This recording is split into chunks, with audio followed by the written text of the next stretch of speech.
আসসালামু আলাইকুম। বাংলাদেশি পাসপোর্ট মানেই সন্দেহ। 12 দেশে থেমে যাচ্ছে প্রবাসী স্বপ্ন। বিস্তারিত জানতে সম্পূর্ণ ভিডিওটি মনোযোগ সহকারে দেখুন। বিশ্বের নানা দেশে বাংলাদেশের পাসপোর্টধারীদের ভ্রমণ বা অভিবাসনে নানাবিধ জটিলতা ও নিষেধাজ্ঞা দেখা দিচ্ছে। কিছু দেশে ভিসা পাওয়া প্রায় অসম্ভব হয়ে পড়েছে, আবার কিছু দেশে প্রবেশের পরেই শুরু হয় দীর্ঘ জিজ্ঞাসাবাদ ও হেনস্থা। এসব দেশের তালিকায় রয়েছে এশিয়া, মধ্যপ্রাচ্য, আফ্রিকা, এমনকি ইউরোপেরও কিছু অংশ।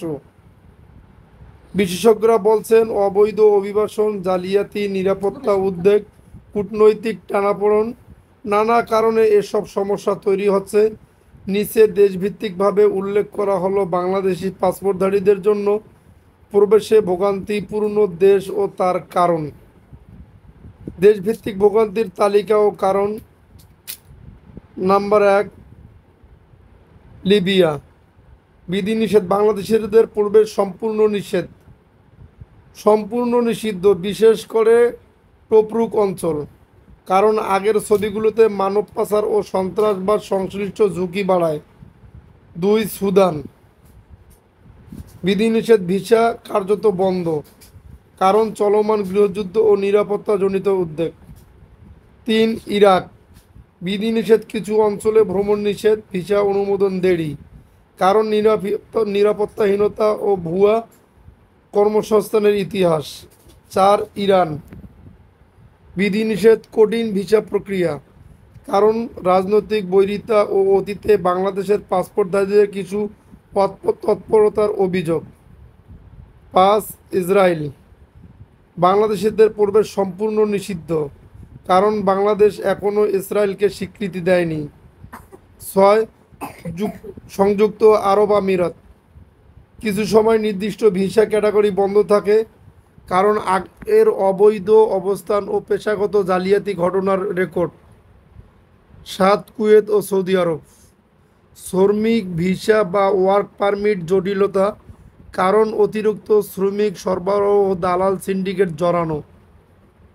8, মালয়েশিয়া।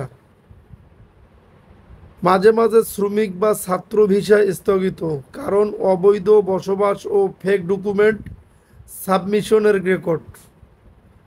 9, প্রবেশের সময় দীর্ঘ ইমিগ্রেশন চেক, কিছু বাংলাদেশি অতীতে অপরাধে জড়ানোয় নিরাপত্তা সতর্কতা। 10, থাইল্যান্ড।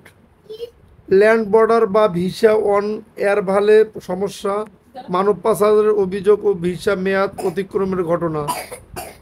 11, ট্যুরিস্ট ভিসা পেলেও ভারত। ট্যুরিস্ট ভিসা পেলেও কিছু সীমান্তে বিশেষ নজরদারি, অনিয়মিত যাতায়াত, ধর্মীয় বা রাজনৈতিক সংবেদনশীলতা। 10, মালদ্বীপ। ওয়ার্ক পারমিট পাওয়া কঠিন, অবৈধ শ্রমিকদের সংখ্যা বেড়ে যাওয়া। এই সব দেশের মধ্যে কেউ কেউ সম্পূর্ণ নিষেধাজ্ঞা আরোপ করেছে, কেউ আবার ভিসা দেওয়ায় কঠোরতা এনেছে। অধিকাংশ ক্ষেত্রেই দালালের মাধ্যমে ভিসা আবেদন, ভুয়া ডকুমেন্ট ও অবৈধ অভিবাসনের ঘটনাই প্রধান কারণ। করণীয়: স্বচ্ছ কাগজপত্র ও ভেরিফাইড তথ্য দিয়ে আবেদন করা, দালাল বা মধ্যস্থভোগীদের এড়িয়ে চলা, ভিসা নিয়মাবলী ও স্থানীয় আইন ভালোভাবে জেনে আবেদন করা, প্রয়োজন হলে আইনগত সহায়তা নেওয়া। বাংলাদেশি নাগরিকদের উচিত আইন মেনে বিদেশ যাত্রা করা এবং দেশের ভাবমূর্তির রক্ষায় সচেতন থাকা। একজনের ভুলে পুরো জাতির উপর পড়তে পারে নিষেধাজ্ঞার কালো ছায়া। যদি আপনাদের নিউজটি ভালো লেগে থাকে তাহলে অবশ্যই আমাদের চ্যানেলটি সাবস্ক্রাইব করে পাশে থাকা বেল বাটনটি অন করে রাখবেন পরবর্তী ভিডিওর জন্য।